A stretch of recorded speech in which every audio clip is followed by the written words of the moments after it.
This program is brought to you by Pussy Magnets. Put a midge on your fridge with a pussy magnet. Welcome, my lovely lumps. Or should I say lovely labs? I'm so thrilled to have you here in the Labia Lounge to yarn about all things sexuality, womanhood, holistic health, and everything in between. Your legs. Can never help myself. Anyway, we're going to have vag loads of real chats with real people about real shit. So buckle up. You're about to receive the sex ed that you never had and have a bloody good laugh while you're at it. Before we get stuck in, I'd like to respectfully acknowledge the traditional custodians of the land on which I'm recording this, the Menang people. It's an absolute privilege to be living and creating dope podcast content on Noongar country, and I pay respect to their elders past, present, and emerging. Now, if you're all ready, let's flap and do this. Oh God, is there such thing as too many vagina jokes in the one intro? Whatever, I'm leaving it in. It's my podcast. Don't panic, you're not broken. Your sex education was a piece of shit. Get your flaps out and pull up the couch. It's the Labia Lounge. Hello, my labial loves. Welcome back to the lounge. If you're joining us today, I imagine that you're maybe a bit surprised at the topic of this episode because it's not the usual fodder that you've found on this podcast before, which is really exciting to me and also a bit nerve-wracking. But I'll get into that. So today I've got two very, very special guests who I'm excited to introduce you to that are here to talk about their experiences with Mdma, psychedelics and cannabis as a couple and individually in their lives. They've got some pretty amazing tales to tell, and I'm very keen to dive into how they use these substances in their relationship and their sex lives. So let me introduce Shelley and Charley Wininger. Am I pronouncing that right? Wininger or? Wininger, yes. Wininger, cool. So Charley is a psychotherapist in private practice, licensed as a psychoanalyst as well as a mental health counsellor. He specialises in relationships and communication skills and has been treating couples and individuals in his New York City office for over 30 years. Wow. A practising psychonaut for the past half a century, his over 75 Mdma experiences inspired his memoir, Listening to Ecstasy, The Transformative Power of Mdma. And it's an incredible book, and we'll talk about that, but highly recommend just getting that, ordering it on Kindle stat. And Shelley, his wife, is a retired critical care nurse with over 40 years of hospital experience in the United States and Israel. Her experiments with psychedelics, Mdma and cannabis have allowed her to blossom as an elder woman who remains sexually active and vital. She's especially discovered the rejuvenating effects of cannabis on her postmenopausal libido and now shares her discoveries with others. And for the past 25 years, Charley and Shelley have been members of the Multidisciplinary Association for Psychedelic Studies, otherwise known as MAPS, which funds research into the use of Mdma for treating PTSD, social anxiety, and other ailments. The two of them have been instrumental in building the local MAPS community in New York, and this has included annual and semi-annual group experiences using Mdma to bond and grow the community. Oh my God, wow. This is all amazing. Welcome, Charley and Shelley. Pull yourselves up a clip cushion and get comfy. Thank you. Thank you. It's great to be here. So I'm kind of pinching myself a little bit that I'm talking to you two because I'm a big fan. My partner was like, don't fangirl out too much, Freya. And when I got in touch with Charley to invite him onto the podcast and he asked if I'd be open to you joining us, Shelley, I was a bit beside myself with excitement because I feel a bit like I kind of know you both just from reading Charley's book and hearing him chat about you on podcasts as well. So, yeah, you've become a little bit like a couple idol for me in a way. So that's all very exciting. But, well, I shouldn't say but I just want to preface this episode by flagging that obviously at the time of recording this, the substances that we're going to be talking about mostly aren't yet legal in Australia or the US. I mean, cannabis in the US in some states, but mostly they're still illegal. And, like the huge amounts of stigma and misinformation and fear-mongering that has surrounded drugs like MDMA have created a public opinion about drugs that's pretty negative and, in my opinion, pretty inaccurate and quite narrow and limiting.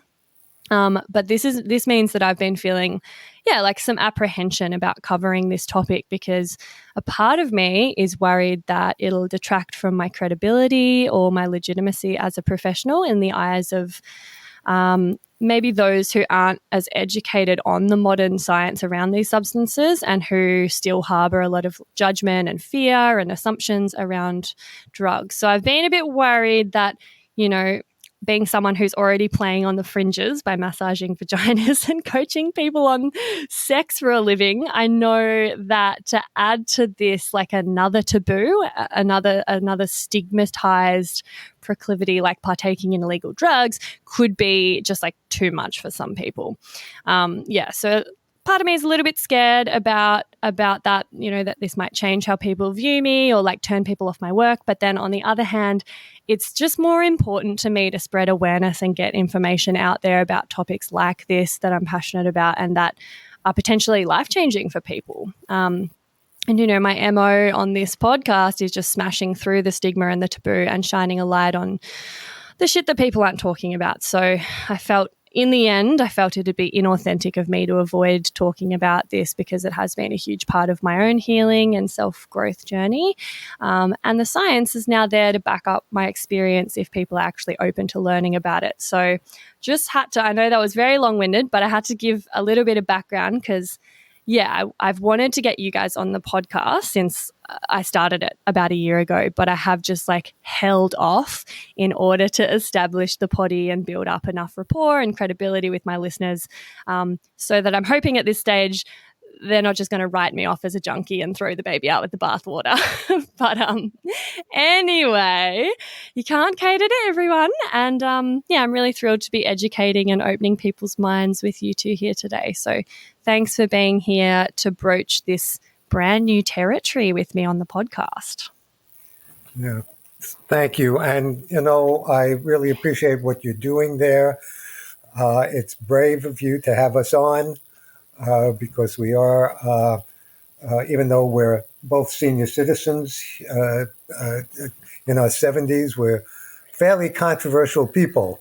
So I appreciate your bravery in having us on so that we can spread the word about how to live one's best life at any age. And especially as long as one is an adult and can make their own decisions for themselves. And, Freya, you use the term drugs. We prefer the term medicine. We consider psychedelics in general and MDMA in particular to be a medicine that can be used for all sorts of healing purposes and bonding between two people. Yeah, beautiful. Thank you for that.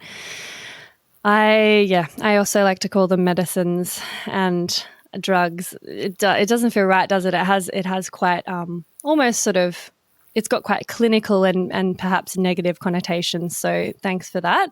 And I guess, just to get going. So on this episode, just for everyone's information, I'm going to chat a bit about the way you two have been using MDMA for the last 25 or so years in your relationship. And we're going to get into how you, Shelley, have been exploring the use of psychedelics and cannabis to enhance your sensuality and your libido post-menopause. So a few pretty massive topics that I'm going to try and squeeze in, but I'll see how I go. But I guess first, I'd love to get a bit of a rundown for those who just have no idea, or maybe they're still sort of suffering from the stigma, the hangover of the war on drugs, that kind of stigma and judgment. Could you maybe give us a little rundown on the main medicine that we'll be talking about, so MDMA, and a bit about the science that's now finally being funded, that are showing the benefits and the healing powers and potential of MDMA. Because, yeah, it is widely believed still. I feel like that, a drug is a drug is a drug, and they're all just kind of lumped in together, and one who doesn't know about this sort of thing might just think, oh, well, MDMA is just as bad as the harder stuff like cocaine or heroin or ice or whatever. So I'd love to just clarify some of that, and also hear about your experience around, like people having a bit of assumption or a bit of judgment, because you're, a pretty, in your work, I'd imagine you wouldn't want to, maybe in the earlier days, you wouldn't have wanted to rock the boat too much lest people are be turned off. I guess similar to the position that I just described for me. Like, do you relate to that as well? Yeah. Well, I'm glad you're bringing these issues up. We do draw a very big distinction between a psychedelic like LSD or magic mushrooms, also known as psilocybin, and MDMA, which is also known as ecstasy or Molly. We draw a real distinction between those drugs or medicines and other hard addictive drugs like cocaine or heroin or crack or methamphetamine. Those drugs are or opioids. All those drugs are very addictive. They can kill, and they do kill people every day. And the medicines that we do very carefully. We're always making sure that they're pure, because we can always test them, and people don't know that they can test their drugs before using them. It's a very important point, because you want to test it for purity.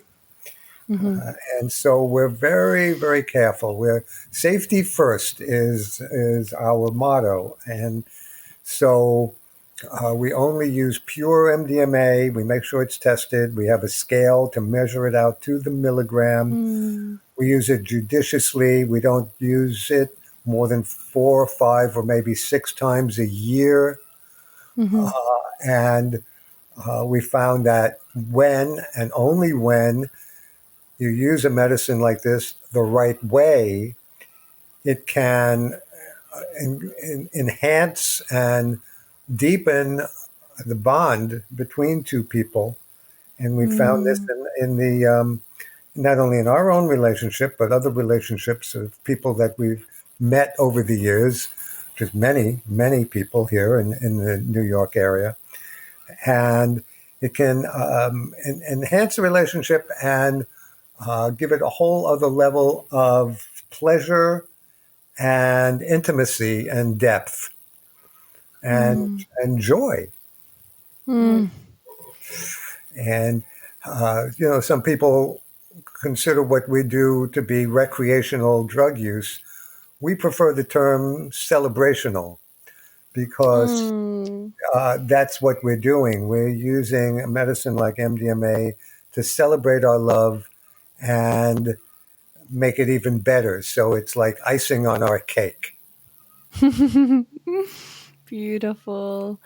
So what are some of the latest research? I know it's almost going to become legal in the next couple of years in the States for certain use with like PTSD treatment and things. Do you want to give us a bit of a rundown on the latest findings around, because I feel like, if I chat to mum or someone about this, I usually have to, and she's a nurse and she's quite, logical and rational. So I can't say things like, oh, but mum, it's so bonding and it's so this or that. I'll just be like, all right, so here's what the studies say. So I find that can actually just add a bit of like credibility and legitimacy. So I'd love to maybe give people a rundown on the latest with MDMA as far as you know. Sure. Well, first let me say that when MDMA first came about, and was distributed in California in the 1970s and up through the mid 1980s. It was legal and mostly used by psychotherapists for the purpose of couples counseling, couples therapy.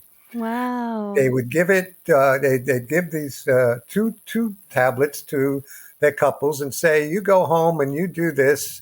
We call this drug empathy, and it will help you feel more empathetic and compassionate to each other." And then come back to my office and tell us how. We'll talk about what happened. In 1986, it became illegal. For reasons that we could go into. But now the federal government here in the United States is allowing for clinical trials to treat post-traumatic stress disorder. So what that means is that they're giving MDMA under highly controlled circumstances to survivors of sexual violence, to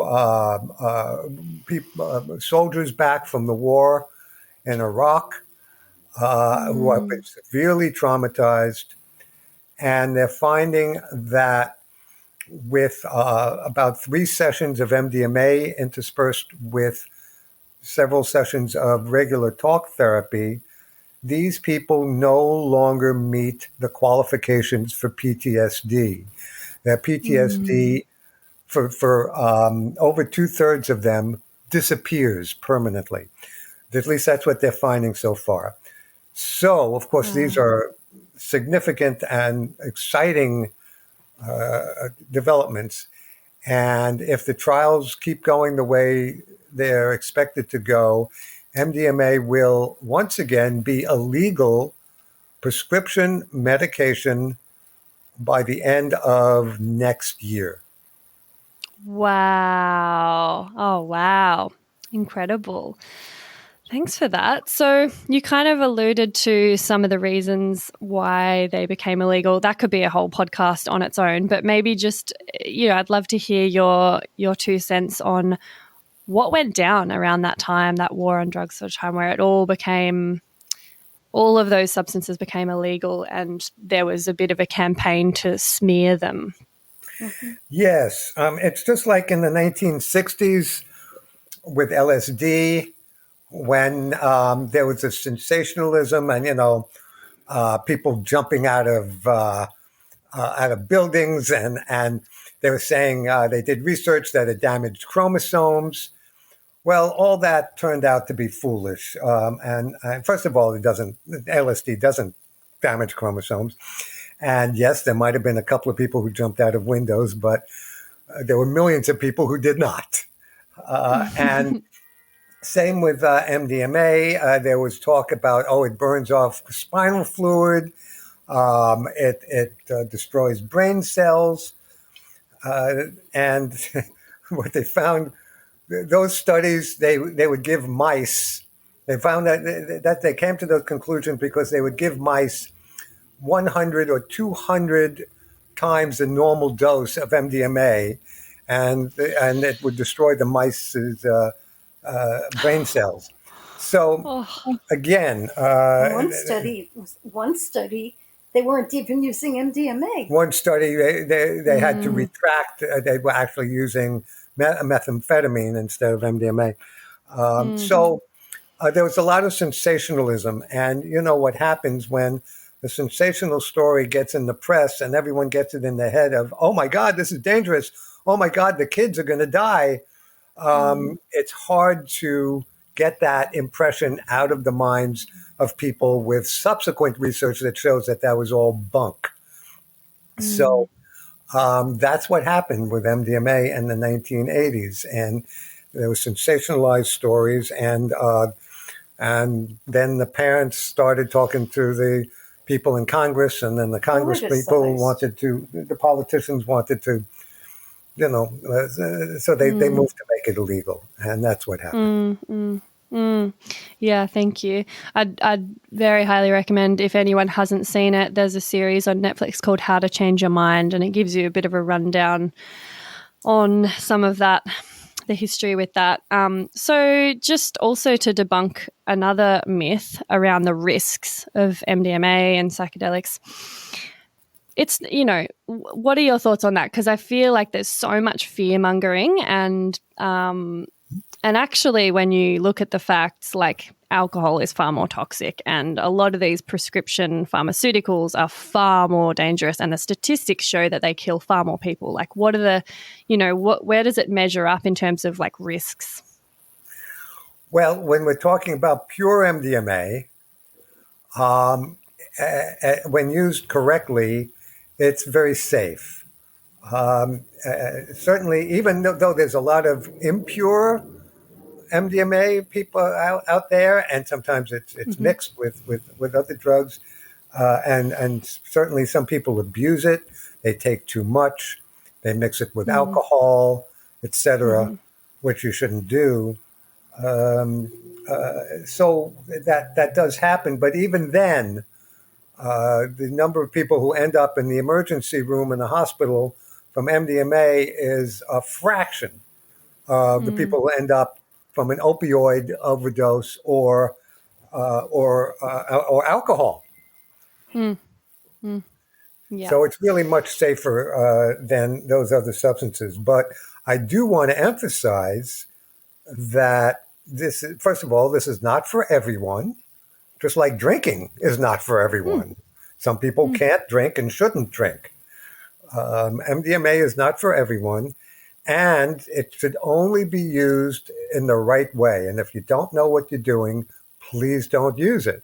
So that's why there's a section in my book, Listening to Ecstasy, that's a handbook, the last chapter, for safe use. And the most important part of that is that you can and should and must test it.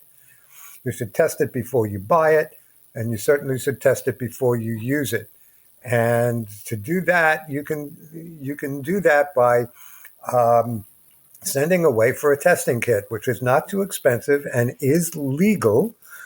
There's an organization in the United States called dancesafe.org.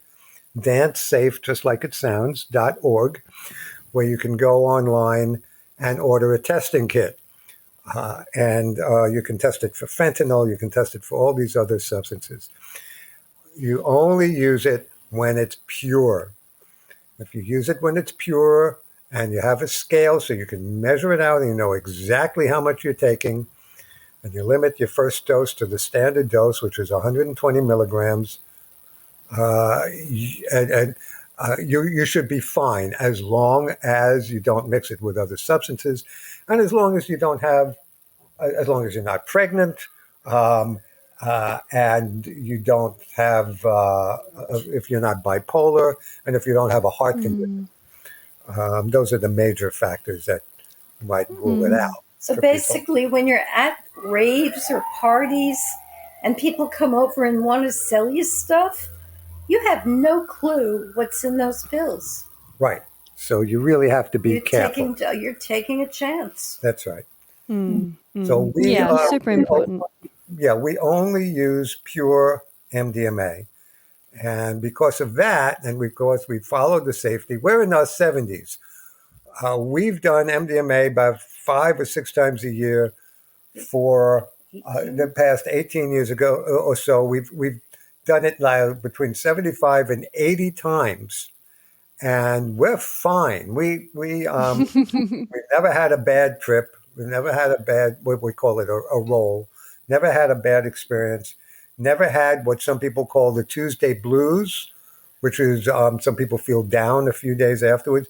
We have never experienced that because we follow the protocols. Wow, amazing. Thanks for sharing that. And yeah, super important just to be very responsible and savvy about it. Don't everyone just take this podcast as a suggestion to go rushing out and popping some MD. I would say, I mean, there's so many amazing resources online, and also Charley's book, it's been really thoughtfully put together with lots of guidelines that have been figured out by, years and years and years of trial and error and thousands thousands of people all putting their input in. So, yeah, very low risk actually if you do it right. So now that we've got all of that out of the way, I'd love to hear about how you two have actually, begun using MDMA in your relationship, how that experience has been really groundbreaking for you both as individuals and as a couple, and just get a feel for like a role, like, you know, these 5-6 times you do it a year, like talk us through that and how that has enhanced things for you, why you love it.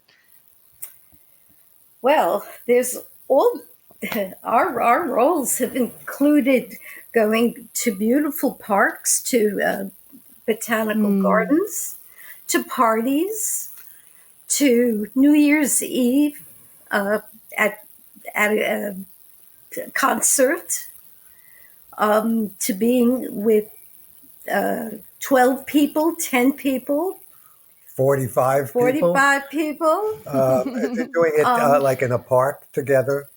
So it's all different ways, and each way is just great, because when you feel good. I remember the first time I took it, it just felt so good, and we were basically alone at somebody's house. They weren't home, and I knew I was going to get it, and I spent the time exploring my body. And then afterwards, it's written in the book. Actually, I think the audio I spoke about how it started. It was a summer night, and it started raining, or like very light drizzle, and I wanted to go out naked. And I went into the backyard, and it was just amazing. This was at nighttime. There were no neighbors around to see. But Shelley wanted to go out running naked in the rain, and it was an ecstatic experience for her. Yeah. Because she felt so free. And just to clarify, because you said you're exploring your body. But just touching my face, touching my feet, just touching myself and loving myself, about how I'm a whole person with all the works inside, but everything is like, so my belly may be big, this may be larger than other people's, whatever, but I'm a miracle. Life is a miracle, and it really made me feel that. And wow. And that was the start of my starting to love myself. So it kick-started some body love and sort of started shifting your self-image. Is that kind of what you're saying? Yes, exactly. Wow. It took time. It wasn't a one-time deal. But little by little, in fact, I was able to forgive people without even trying. Over the years, I family members, it was tough, and I've forgiven. Wow. So it's really just an amazing medicine. Hey, Babe Towns. So sorry to interrupt, but I simply had to pop my head into the lounge here and mention another virtual lounge that you've got to get around. It's the Labia Lounge Facebook group that I've created for listeners of the potty to mingle in. And there you'll find extra bits and bobs like freebies or discounts for offerings from guests who've been interviewed on the podcast, inspiring and thought-provoking conversations, and support from a community of labial legends. I also have an account on the fab new app Sunroom, which is a platform created by women for women and non-binary folk, and where there's no shadow banning or censorship of sex-positive content, unlike with the other platforms that I'm on. So you can hit up my Sunroom for extra content and real and raw life updates, because I'll be sharing on there from now on all of the stuff that I can't post anywhere else. My vision for both of these is that they become really supportive, educational, and hilarious resources for you to have more access to me and a safe space to ask questions that you can't ask anywhere else. So head over to the links in the show notes and I'll hopefully see you in there. And now, back to the episode. Gorgeous. It's more of a sensual drug than a sexual drug or medicine. On TV you'll see depicted, people taking some MDMA and then wanting to have sex, and some people do, but it's more of a sensual experience. And we've certainly made love on it with a little help for me with some ED medicine and cannabis. But what we do at the end of a roll, after we've spent time alone together or with other people, and we're back home and we want to go to bed, and have shall we say a climax to the day, we'll smoke some cannabis as the MDMA is ebbing, and have what we call sextasy. Because they're both so tactile, aren't they? Like very, very sensory. Gets you in your body, feel amazing in your body. It's very, I guess helpful for connecting with that human animal kind of part of you that's tactile and likes touch, and I can kind of see that. That's cool. Go you guys. Yes, it can be fun, but it's also deeply, deeply bonding to have these peak experiences with a partner again and again. It has a cumulative effect, Freya, so that we are. I'm sorry. Do you pronounce it Freya or Freya? Freya. Freya. I'm sorry. No, it's okay. It has a deepening effect over time, and a cumulative effect when you do it many times, as long as you space out those experiences between each other. And it has imbued our life with so many wonderful experiences, and that can help us get through the hard times that everyone has, and every couple has. We've had so many beautiful experiences to draw from when the going gets rough. Even during the pandemic. Yeah, and including during the pandemic. Yeah, it helped us get through the pandemic very well. When better, really, in lockdown. Yeah, that's right. What else are you going to do? Well, that sort of leads me into my next question around, I guess, the empathy side of things and how it could be used really intentionally as a medicine for, basically couples therapy. I'm wondering if you ever have sessions where you plan to do MDMA together that is kind of for relationship maintenance, and where you plan to tackle some crunchy conversations that need to be talked about, or bring up things that might normally be a little bit difficult to delve into, because you're going to have this added layer of empathy that MD gives you. Do you plan some topics of conversation that you want to broach when you're in that space together, or plan a session in that way?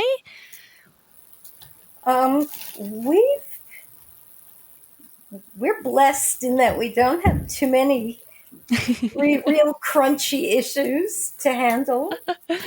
But we have had some issues, and certainly early on in our relationship, we had been together for several years. We'd lived together for a few years, and there was this looming issue of we're going to take it to the next level, and would we ever get married? And it was sort of a topic we didn't discuss with each other. It was sort of like maybe the elephant in the room, and we really didn't bring it up. And one role, until 2025, actually, of 2025. 2005, we were together 5 years. Right. and we were at a annual July 4th birthday party, beach day, and Charlie had a friend who every July 4th we went to the beach along with a lot of his coworkers. And there was one woman who I saw her once a year. She had been living with her boyfriend also for 5 years, and he proposed. And she said they were getting married. And that's when it really got to me, like, yeah, I'm in my 50s. It's not about having kids, but it's more about a commitment. And I was kind of afraid to bring it up, but I could feel it bubbling inside me. So on our next roll, I brought it up and I said, this isn't a game changer. It's not going to be Not a game breaker. a game breaker, rather. That's what I meant. Yeah. It's not going to change my feelings for you, although I was starting to get a little bit resentful. And I know from past experience, especially with my ex-husband, that when being resentful builds up, it can really destroy a relationship. Resentment. Yeah. So I brought it up on the next roll. And I said, yeah, it's not going to break it, but it's not a deal breaker, but it's disturbing me. And I just listened to her.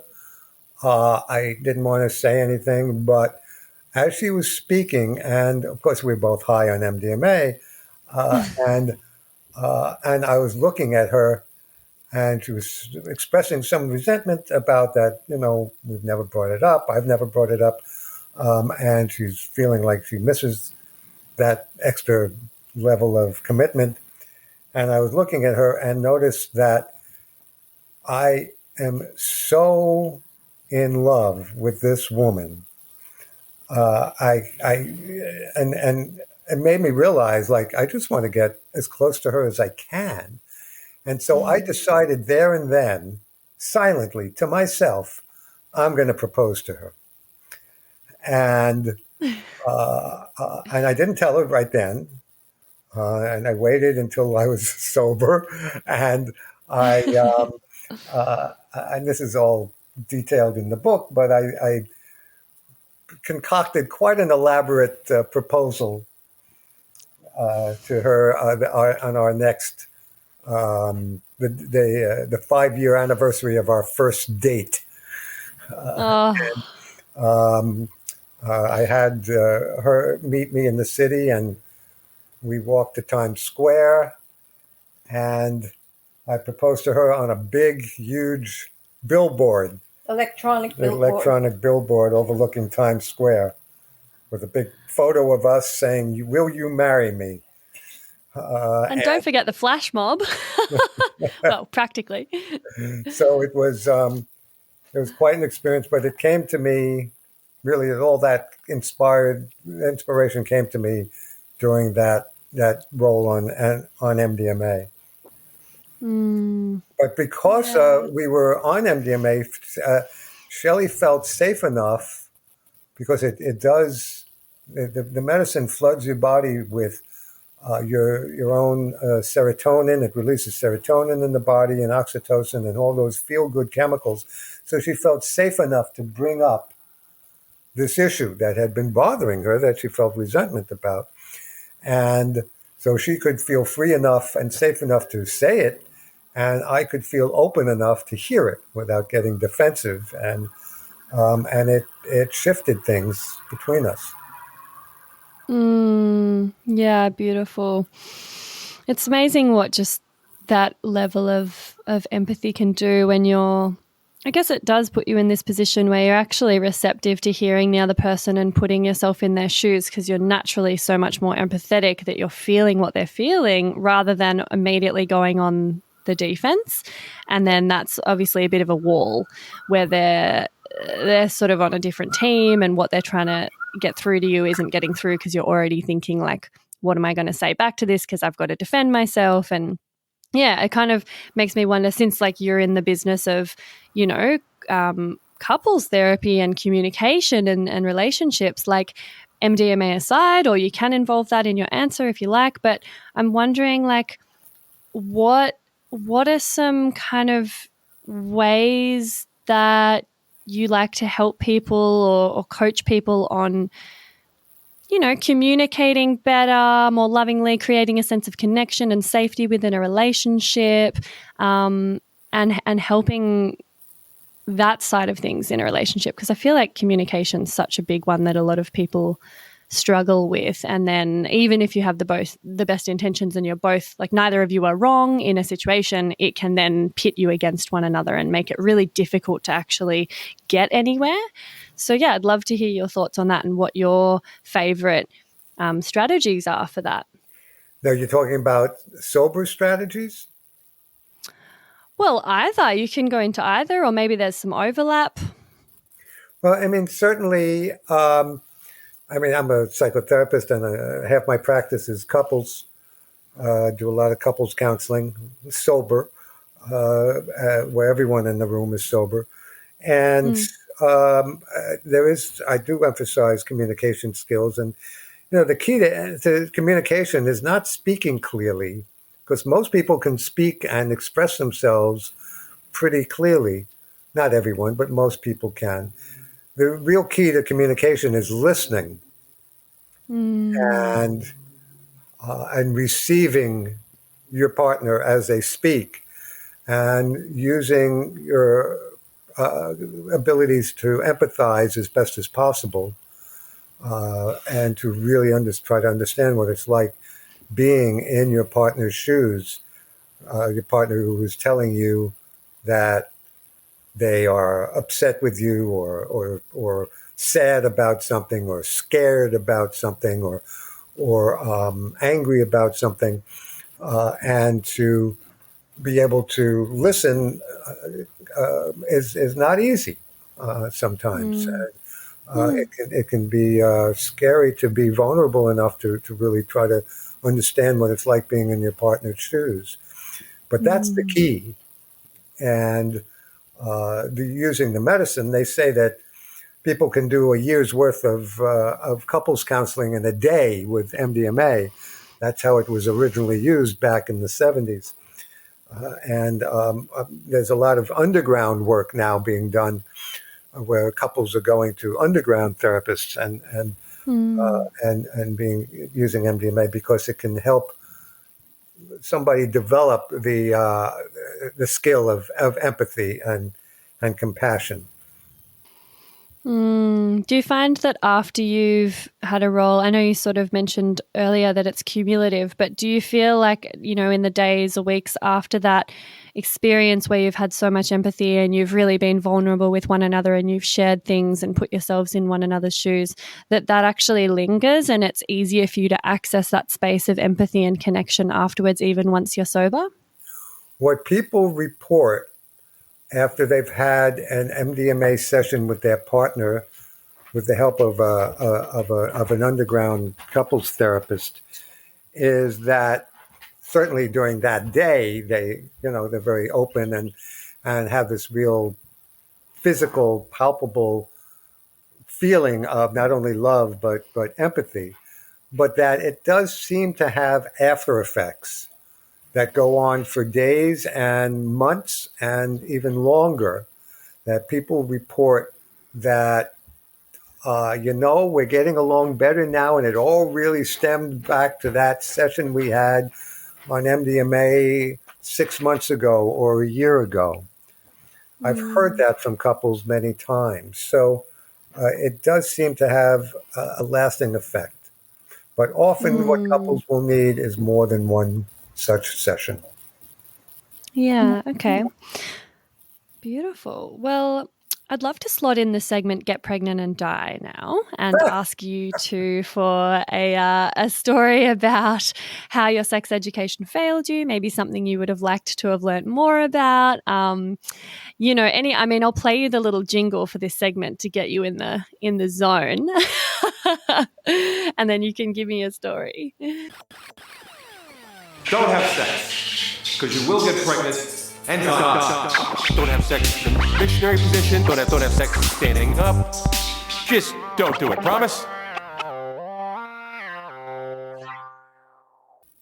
Okay. All right. What's your sex ed anecdote? Both of you, either of you, shoot. Having grown up in the 60s and going to nursing school, it's from 1969 to 1972, alcohol was what I learned how to drink. And I was like 20 years old when I lost my virginity. And I had to read about, I really didn't know anything. I did not become really sexual and until I met Charley, and I was introduced to cannabis at the age of 49.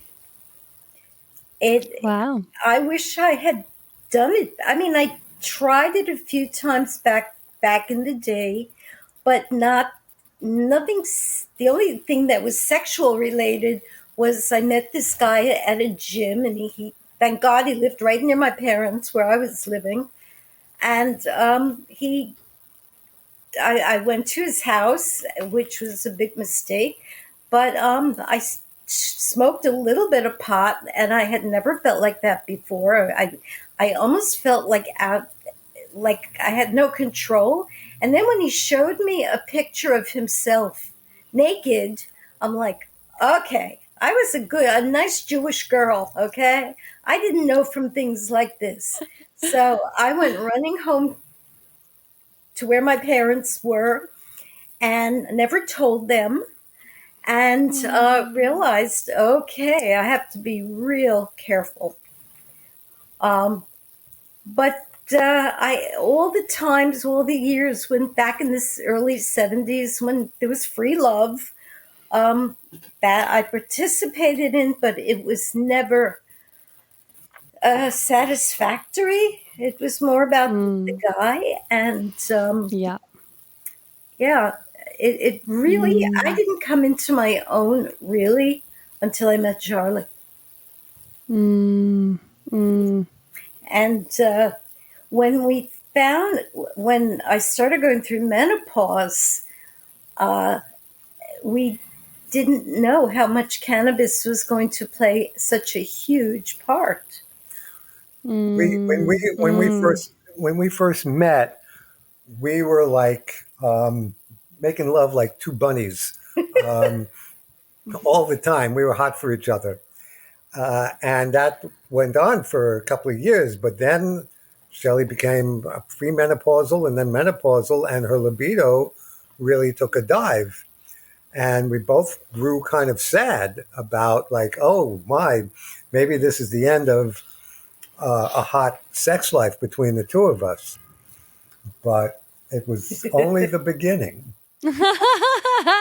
Yeah, well, I'd love to ask about that. I've got a few questions for you, Shelley, because I know you've been having a lot of success using cannabis in particular, and also psychedelics, Mdma, to supercharge your libido post-menopause. So if you'd like to go into that and just explain a bit how you've been doing that, how you've been finding it, what a difference it's made, I'd love to hear. Oh, absolutely.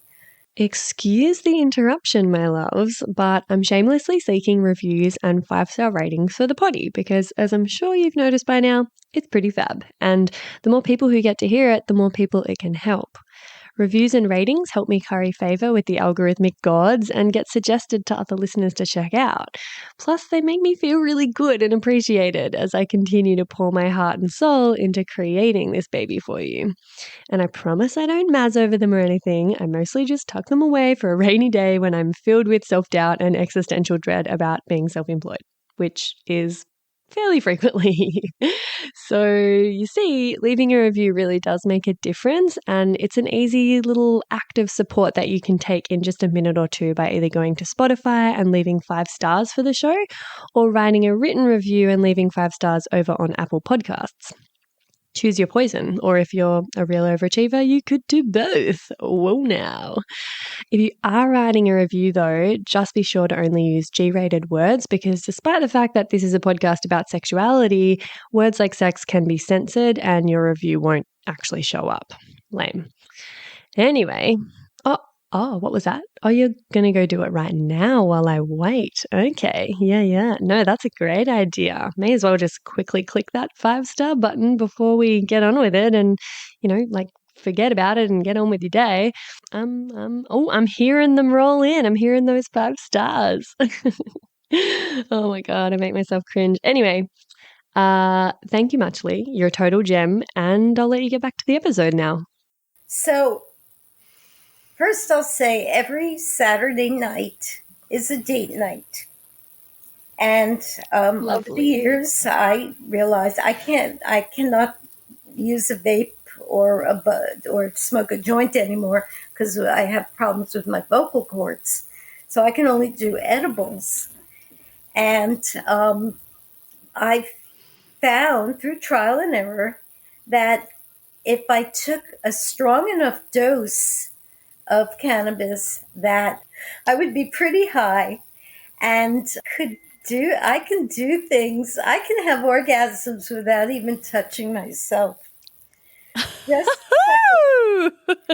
Just by I play games. I've learned different ways to play with music. Like some music is vibrational, and without touching myself, I'll focus it, and I'll have an orgasm. Wow.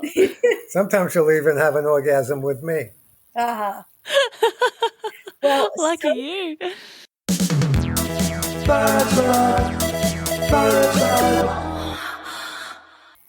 And when you say incredible... When I say incredible, that means I am multi-orgasmic, as opposed to just multi-orgasmic.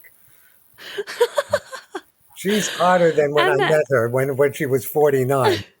And she's now 71. So she's... You go, girl. She's the hottest grandma you'd ever want to meet. It's a lot of fun. I also, another thing I do is when I know I'm high, when Charlie and I are hugging, I'll sometimes repeat the word feel. What am I touching? Feel it. And it's a turn on. And it's like mind games. I play these mind games. I never know what I'm going to come up with. But and sometimes you latch on to the music, right? Oh, yeah.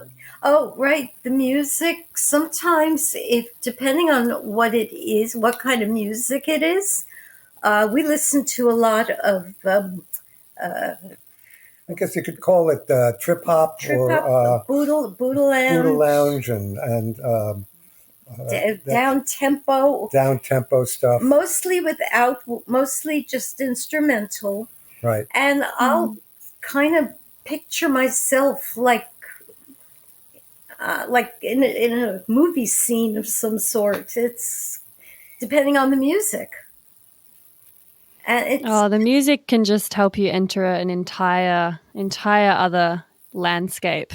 Yeah. And cannabis, very immersive, or any kind of something that helps you with your senses. It can really make a difference. But I know what the TMI is going to be. Oh, okay. Oh, well, should we just launch into that? Uh-oh. Um, Trigger warning. Trigger warning. TMI, we love it. Said TMI, we love it. what have you got, Shelley? Okay, so we were at a music festival a few years ago, and I was rolling, and I was standing up, but we were on the grass, and I'm moving my body, and next thing I know, I'm having an orgasm right then and there. The way I'm moving my body In public. in public. Nobody knew. Amazing. Yeah. She's quite incredible. Wow, that's amazing. And so have you spoken to other people that have experienced this same or similar thing with cannabis and that like heightened sort of sensuality or that ability to tap into the orgasmic energy more easily? I've spoken to some people. Most people are like, oh, wow, that's amazing. Actually, tomorrow I am going with the head of the Psychedelic Sisterhood. It's a new thing, a part of our psychedelic society here in Brooklyn. And I'm going to try and become more active to teaching these young women more about their bodies and about using psychedelics. There are a lot, in I don't know how it is in Australia, but in our psychedelic communities here in the States, it's mostly, I would say, majority male, majority white male, but slowly some younger women are entering it, and a lot of them really don't have a lot of experience. So I'm, like I say, I'm going tomorrow. We're going to look at a space to see if we could start having meetings and talking about things that you can't talk about at a normal psychedelic society meeting. Wow. Yeah, it's so interesting that sort of intersection for me because like sexuality is my line of work and something that I nerd out on and I know quite a lot about at this point.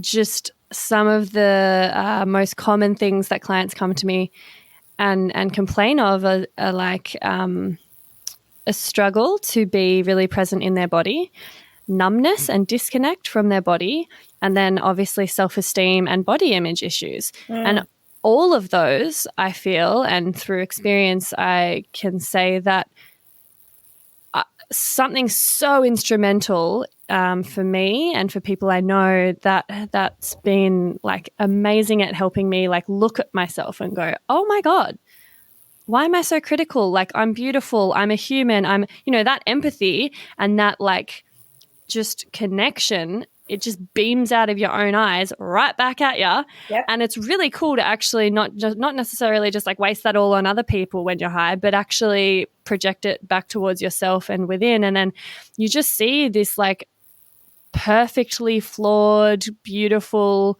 loving, kind human in yourself. It can help you feel very, very sort of like connected to your body, very dropped into your body rather than in the head.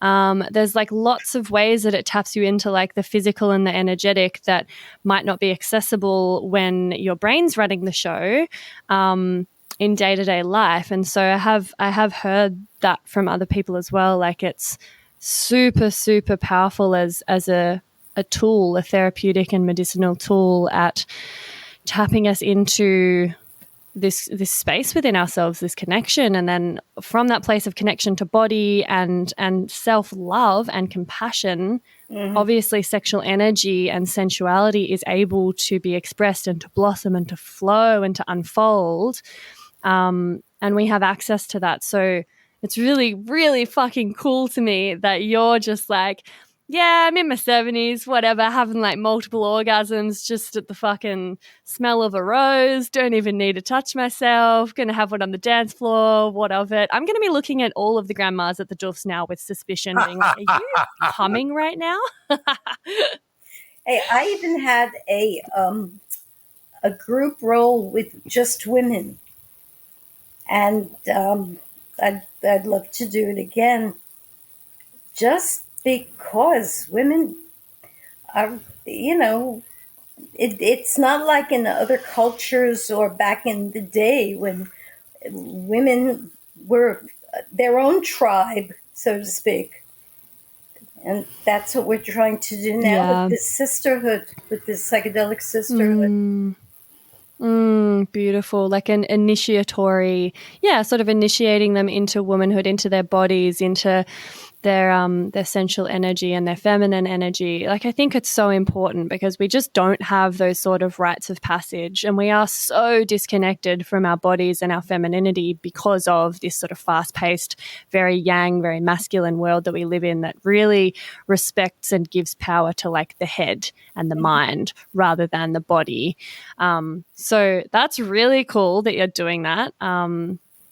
And yeah, it's amazing because then also you're obviously tying in that sort of wisdom that can only come through living a long bloody time, Yeah. And it's so cool to see someone from your generation talking openly about orgasms and being interested in exploring the sensual side of yourself, like better late than never. Sounds like you had a little bit of a late start in life, understandably, given the sort of oppressiveness and everything around feminine sexuality. So it's really heartening to sort of like hear you speak about this, and there's just so much joy and kind of youthful, like childlikeness. I think like when you two talk, I noticed, Shelley, when you're talking, people aren't going to be able to see this, but Charlie's face just looks like a little boy, like smiling. He just starts smiling in this way and his whole face changes, and I'm like watching the two of you. I'm like, oh, wow. It's beautiful. And I don't think a lot of people, who have been together that long and are at your age would be living in that place really of joy and playfulness and connection, and like that's really sad but also fucking awesome to see it in you. And it's really available to people. Thank you for what you're saying, and it's never too late. You're never too old to wake up and to open up your sex life or your life to new, exciting, pleasurable experiences. When I left my ex-husband, I remember saying out loud, "There's got to be more to life than this." I was existing. I was going from home to work to home to work. My kids were growing up, and I knew there was more to life, and I was right. Oh my gosh, you were so right. Imagine if you'd given up then. Goodness gracious, you hadn't even gotten started. So, like speaking of age and things like that, like I'm curious about how your experience of aging, like, has it affected the way you approach sexuality, the way you approach your relationship? Has MDMA been a part of this journey? And I guess also, like, it's pretty cool because you guys are part of this big community of psychonauts that mean you have access to all different generations and things. Yeah. So yeah, I'd just love to hear a little bit about that side of things as well. Well, we've come to really believe in the usefulness of psychedelics in general and MDMA in particular for across the adult lifespan. When we met, we were in middle age. Now we're seniors, and using these medicines has really helped us navigate these life changes when our bodies, get older and we're a little more limited than we used to be in what we can do. And that's, of course, always hard for people to grapple with. It's hard for me to grapple with sometimes, to accept limitations that I didn't have 10 or 15, 20 years ago. And these medicines have helped me, for example, really accept my limitations.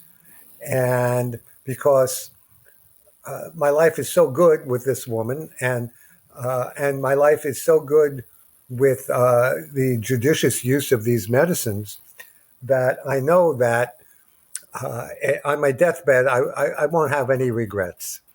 I'll have lived a very full life, and where it's not going to be a time when I'm going to say, "Oh, I wish I had done this and I wish I had done that." So I tell people, and I'll say it to your audience, if anything we're saying piques your interest and you think it might be for you, and I say it's not for everyone, but if you think it might be for you, look into it, educate yourself. There are websites you can go to, like maps.org, or you can go to my website, listening to ecstasy.com, and learn more about how to do this right. And if you do it right, it can just help you like it's helped us.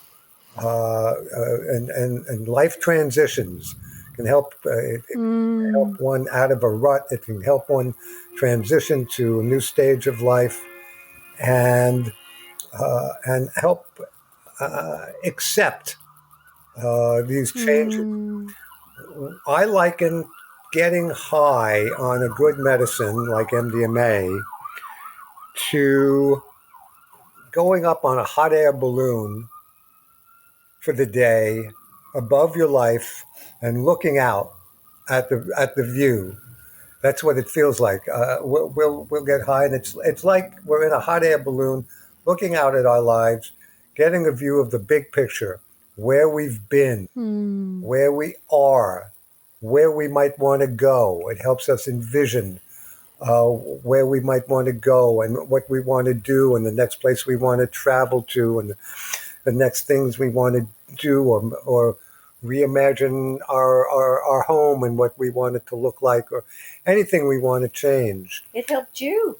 It helped you change from working 5-day week To shortening your week. Shortening my week. There was a whole role when Shelley inspired me to do that. But it can really help you get perspective over your whole life. At least that's what we have found. And that's another way that it helps us navigate the aging process. Yeah, beautiful. That perspective and that clarity that it lends, it really sort of lets everything else that isn't important fall away, doesn't it? It's like, oh, what have I been doing? Yeah. I'm crazy. You get so caught up in society's expectations and your job and this and that, and it's all so stressful and so fast paced. And then you have these moments, where the clarity, it's almost laughable. You're just like, wow, okay, it's actually so simple. That's exactly right. I'm glad you brought that up, because, we have the same aches and pains that other people our age have. It's just part of aging. But because of these experiences, those aches and pains aren't playing such a significant role in our day-to-day life. They don't define who we are. Thank you. Yes, they don't define who we are, because we have all these other joyous experiences to draw from. Yeah. I mean, the context is just so different once you've had those experiences, and it really shifts the lens that you look at it all through, doesn't it? Yes. Yeah. Yes. I just realized we didn't get a TMI story from you, Charlie. I'm not going to let you off that easy.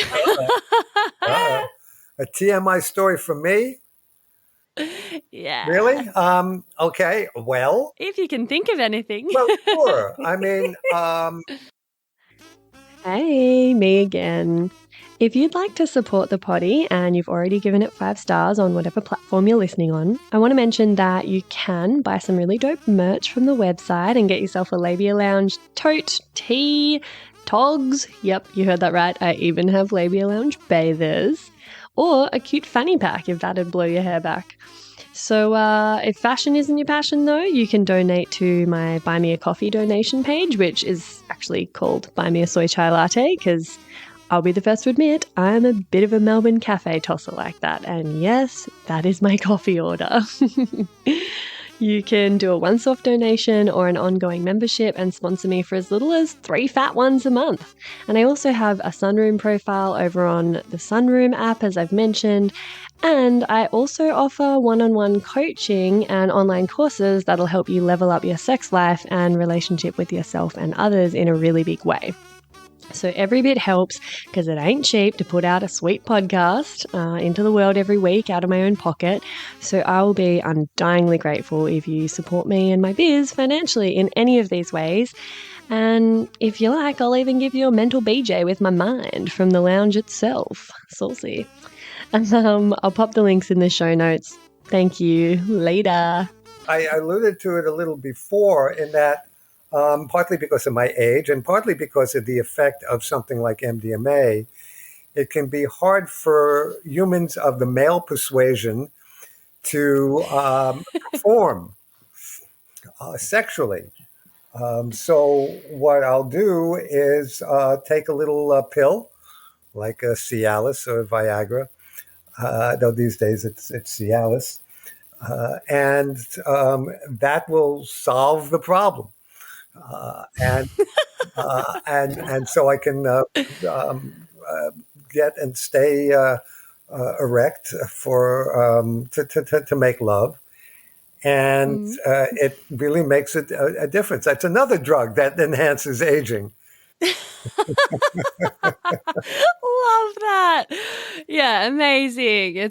Thanks for being comfortable to talk about that. I really appreciate the honesty and the vulnerability. Sure. And also, just to clarify for people, it's only while the MDMA is in the system that there might be erectile issues, right? And I mean, your age comes into it as well, but just so that people don't go, oh no, like I'm going to take MDMA once and then my bone is not going to work. Like, just want to clear that up. That's right. That's right. That's not an issue during normal weeks. No. Yeah. Fabulous.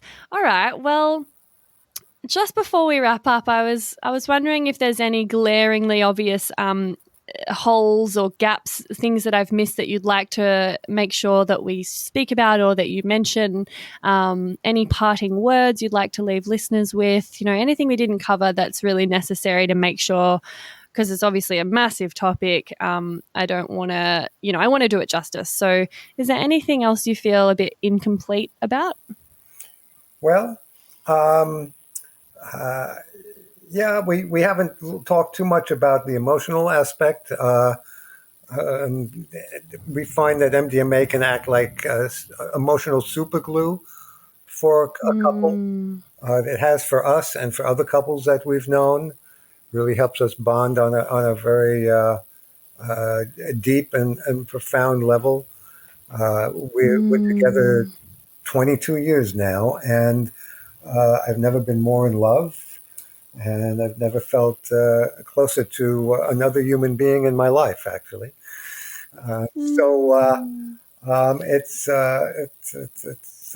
It keeps getting better between the two of us, and so that's been quite joyous, and and I don't know if this is true for other people, Freya, but for us, we found that the medicine has had cumulative effects over time. So what I found is that over the years, this medicine was speaking to me. It was giving me information and actually a whole curriculum. So I started taking notes, and like as if I was in a classroom. And those notes are what eventually evolved into the book, Listening to Ecstasy, to really convey all this information to people. Not only is it a memoir about my life and our life together, tells our whole story, but also about the whole psychedelic renaissance that's happening now. And there's a chapter on aging and a chapter on a guide to safe use. So the medicine inspired me to to write about it, and it's really been a labor of love, and it's been quite a beautiful journey that my wife and I have been on, and we're very, very grateful to be alive and well during these days when we can talk openly about this and come on a show, a wonderful show like yours, so that we can talk openly about something that even 10 years ago, people would have been so shocked that they would think that we're just psychotic. But now people are opening up and realizing that these medicines can really enhance lives. And there's a wonderful, I want to point people to two things if I can. One, of course, is my book. Yeah. And people are free to email me if they can find me on my website, listeningtoecstasy.com. But you should also educate yourself, if you have any interest in any of this, by going on Netflix and watching this new wonderful documentary by Michael Pollan called How to Change Your Mind. And, I mentioned that earlier, yeah. Yeah, all about psychedelics. And one episode is about MDMA, one episode is about LSD, etc. And it's brilliantly done. And so good. Can really open up your mind to the possibilities here. Yeah, amazing recommendation. And even if you're not interested in doing it, watch it. It's so fascinating. It's very, very, very well done. It's so beautiful. My partner and I watched that whole series recently, and yeah, it was such a treat. It was like, oh, finally, this is information that needs to get out there. And also just the way he does it. I mean, he's a writer, he's poetic, he's articulate. It's amazing. Really, really, really high quality and wonderful. And I guess especially great for the skeptics. Like, I'm always sort of trying to think, because obviously at this point I'm very used to getting a fair bit of skepticism or, you know, just questions, even just about what I do with my work with sexuality and yoni mapping therapy, where I'm massaging pelvic floors, I'm massaging the inside of women's vaginas. There's a lot of judgment, a lot of like, oh, hang on, you do what? And why would anyone do that? And da-da-da. So I'm kind of often having to, I guess, and I think people think it's woo-woo, you know, and it's the same with psychedelics. They think it's a little bit too witchy, it's a little bit too spirity, and that is automatically a turn off for people that are like, no, I'm rational. And, you know, my nan was a doctor, my mum's a nurse. They're very rigid in the way they see things that aren't conventional or sanctioned by the law or whatever. And so I'm really used to having to try to explain things in a way that's offering enough evidence and science, I suppose. Yeah, just things that add credibility. So that show, my partner and I were just like, oh, fabulous. This is the kind of thing we could send to our parents and go, have a look at this. We're not just like making this shit up, you know? We're not just cookers that like get high. There's a lot more to this that has just been, you know, oppressed and yeah. So anyway, that's, fabulous recommendation. Your book, really, really beautifully written. Sorry, he's legitimized. Sorry, no, you. Michael Pollan. Yes. The author. Yeah. Yeah. Really cool. So well done. And I think that's based on a book, isn't it? The It's based How to on a Change book Your with Mind the same series. title. Yes, right. Yeah. So definitely check those resources out, everyone. And thank you so much, you two, for being so generous with your knowledge and your experiences and your time. It's been a pleasure chatting and just really, really cool for me, really heartening. I don't have like any grandparents left, and I don't have many elders in my world. So I love seeking out an opportunity to just hear from, you know, especially ones I can actually level with and relate to. You know, I could not talk to my nan about this stuff. So, Well, thank you so much for having us on. I really appreciate it. We always love to spread the word and share our joy. Beautiful. Thank you, you two. I'll put the links to all of those things that you mentioned and the resources in the show notes. And I'll see everyone later. And that's it, darling hearts. Thank you for stopping by the Labia Lounge. Your bum groove in the couch will be right where you left it, just waiting for you to sink back in for some more double L action next time. And in the meantime, if you'd be a dear and subscribe, share this episode, or leave a review on iTunes, then you can pat yourself on the snatch, because that, my dear, is a downright act of sex-positive feminist activism. And you'd be supporting my vision to educate, empower, demystify, and destigmatize with this here podcast. Also, I'm always open to feedback, topic ideas that you'd love to hear covered, or guest suggestions. So feel free to get in touch via my website at freyagraph.com or say hey over on Insta. My handle is Freya_graph_YMT, and I seriously hope you're following me on there, because damn, we have fun. We have fun. Anyway, later labial legends. I'll see you next time.